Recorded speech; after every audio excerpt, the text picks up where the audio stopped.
Coming to you from the Spit Studios in Vancouver, British Columbia, Canada, this is the Spit Sports Show. Holy, it's been way too long. And I wanted to kind of get back into the show and what we have going on here with the start of the NFL season coming up, because we're really only a week away from the first preseason game. We kind of take a break during the summer when all we really have to talk about is golf and a little bit of tennis.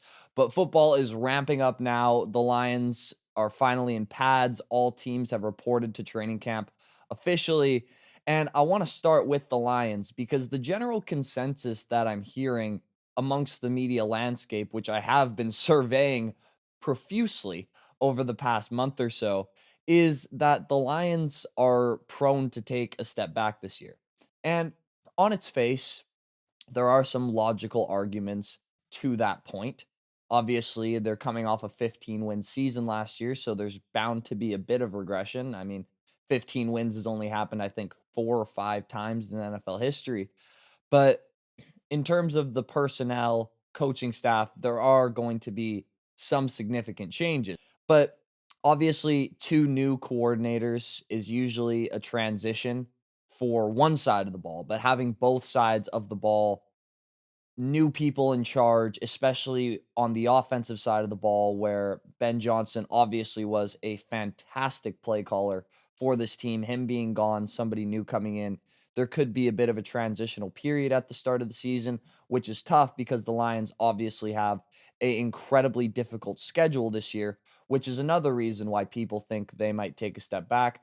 Obviously, winning the division last year, you have to play a first place schedule, and the Lions got no favors in terms of who they play this year, and I'll get into all of that a little bit later. They also have some O-line question marks when they've had the best O-line in the league, or second best if you think the Eagles are better. I'm not going to argue with you, for the past 3 or 4 years. So when you combine all of those things into the pot of over-under win totals, you come out with, yeah, with 15 last year and coming off of 2 pretty heartbreaking playoff losses, the Lions are bound to take a pretty significant step back.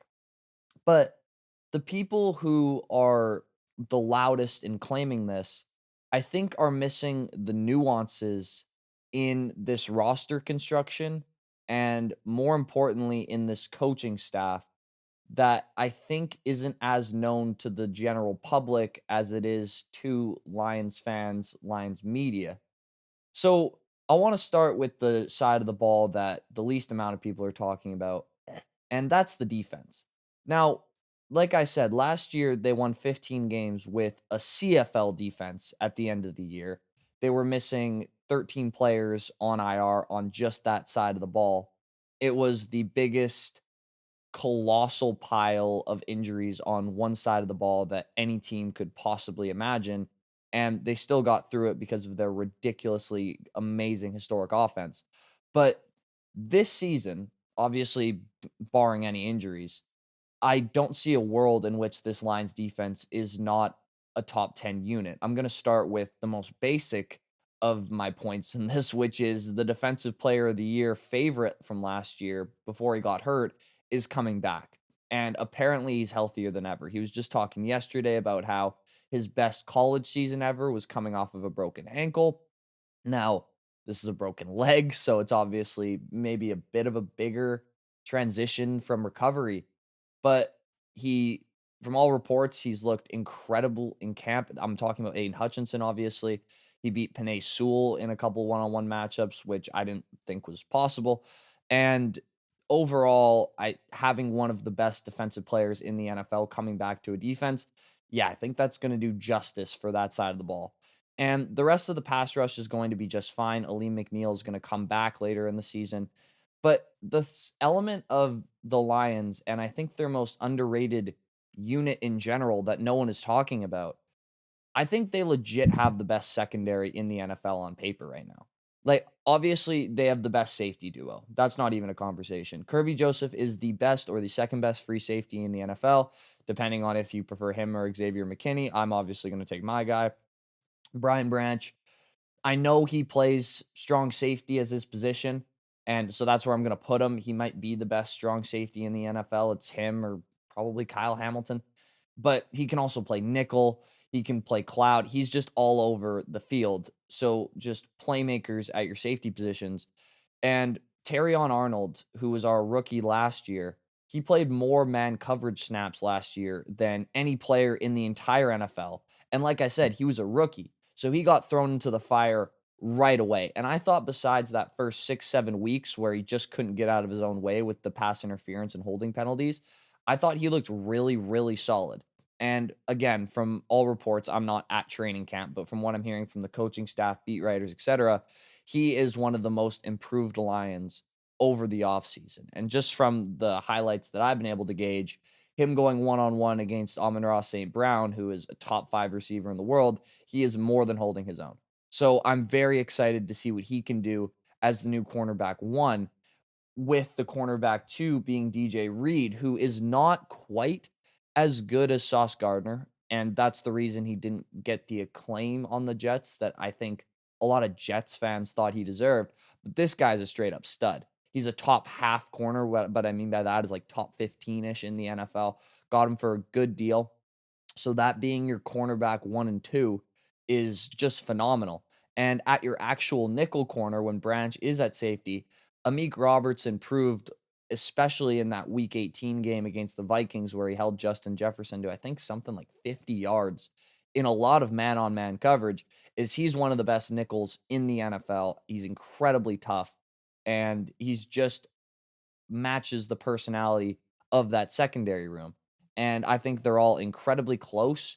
I think that they're a bunch of dogs, and I think that that secondary is indisputably a top 3 unit in the league, and I think it's going to end the season as the best secondary unit in the entire NFL. So you go from the defensive side of the ball, personnel wise, obviously they have a new coordinator. So with the coordinators, I'll start with the defensive side. I am not nearly as concerned about these coordinator changes as the rest of the media is, or even some, national pundits are. Like Kelvin Shepard has been in this locker room for a while now. He was the linebackers coach last year, and everybody knew that he was a superstar blossoming in front of their eyes. That's why last season, Aaron Glenn went out of his way to prepare Kelvin Shepard for this defensive coordinator position. And he did that by giving him situations in practice where he had to call the defense, by putting him in front of the team in meetings, by giving him different schemes to break down and adjust to. Like he has been molded to become this position for a while now. This isn't some Johnny come lately, oh no, we didn't know these guys were leaving. Here you get thrusted into this spot. The Lions were well prepared for the fact that these two, Aaron Glenn and Ben Johnson from last year, that they were going to leave. They were kind of on borrowed time last year, to be honest, especially with Ben Johnson. And speaking of Ben Johnson and the offensive coordinator spot, like John Morton was here with the Lions in 2022 as a lead offensive assistant. And that's the year where the Lions offense really made the flip into what they've been for the past 3 years, which is the best offense in football. And he's very familiar with this Lions system. So I wish I could play the clip of Jared Goff talking about the changes or lack thereof that have been happening throughout training camp. But in a nutshell, he's basically just saying, like, yes, there are new things that are being added, but that is no different than an offseason where an offensive coordinator that you already had has been scouting plays from around the world or whatever, and they're implementing new stuff into the system. There's obviously going to be adjustments, but the adjustment from Ben Johnson to John Morton is not the same as what the Eagles had a couple of years ago when they switched over to Kellen Moore, because they're two different styles of offense. This situation, if it ain't broke, don't fix it. There's really no point for any major adjustments, and it seems like John Morton agrees with me. And from what all the players have been saying, it seems like he's got respect from the locker room at the very least, and it seems like all the players just love the guy. So I have no issues with the coordinator change because, again, they knew it was coming. They were prepared for it. And the guy they brought in has experience in this exact system, which he helped formulate. I think the Lions offense is obviously there's going to be some kinks to work out, but all of the skill people are still there. St. Brown's a top 5 receiver. Gibbs might be the best running back in the world. I don't know if I can say that with Saquon still out there, but he's one of the best running backs in the world. They have one of the best tight ends in the world. Jameson Williams apparently is looking even better than he did last season, where he had his first 1,000-yard season. Tim Patrick apparently looks better than ever, and I thought he was awesome last season. Montgomery, people forget he's still in this offense because he was hurt last year, but he's awesome. I love where the Lions offense is at. And also, the biggest competition for the Lions in the NFC this year is obviously the Eagles, who just won the Super Bowl. They have a new offensive coordinator too. Brand new. This is Jalen Hurts' like 7th different offensive coordinator in 7 years or something like that. He needs adjustment for that too, but no one seems to talk about that. Now, a unit on the offense that I didn't bring up there is the offensive line.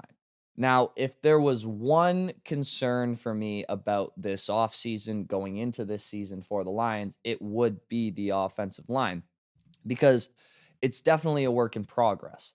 But I think people are underestimating the personnel that the Lions already have in place.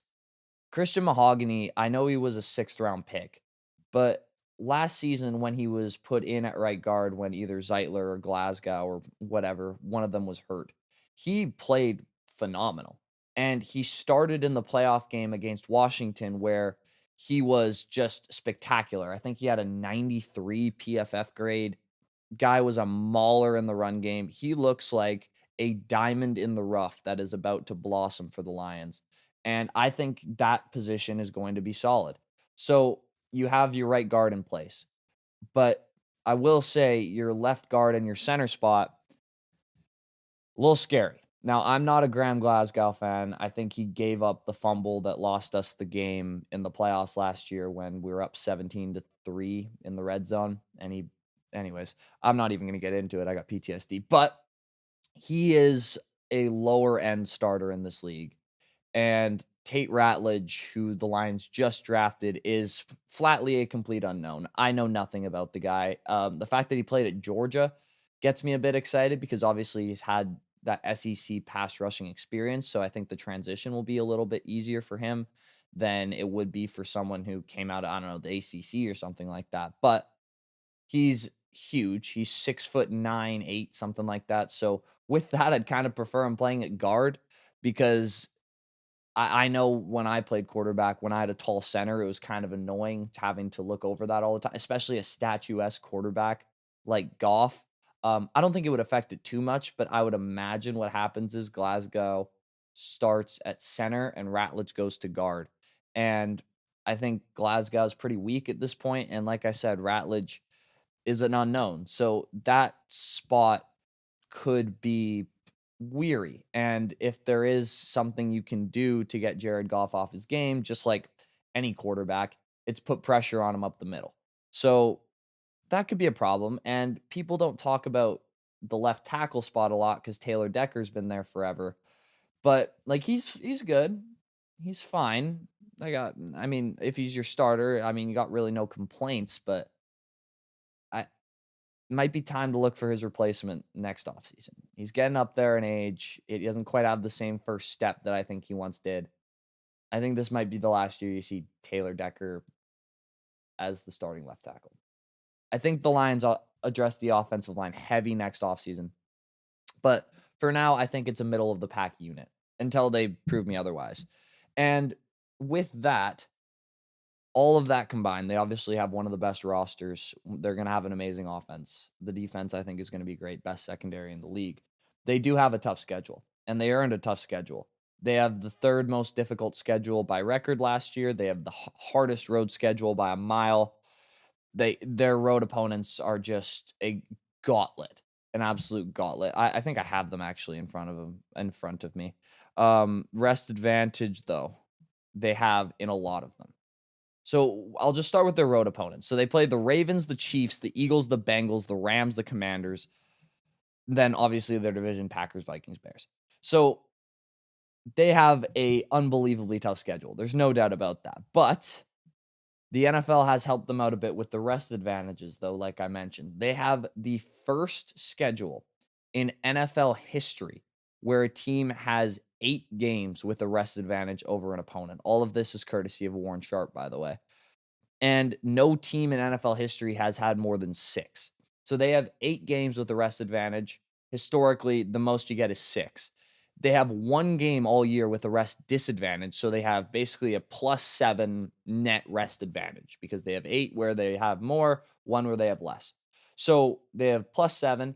No team in NFL history has had more than +4 in the rest advantage category.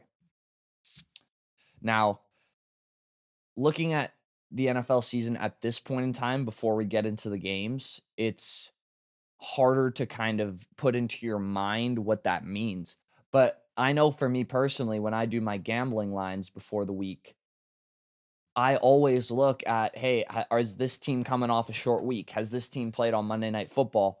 Did they play on Thursday Night Football a couple weeks ago? Because that extra day, just an extra 24 hours, any former NFL player will tell you, it's huge for recovery of the body when it's such a physical game. So the NFL did the Lions no favors with their scheduling opponents. They couldn't really do much. I think it's set a couple years before and then dependent on where you finish in your division.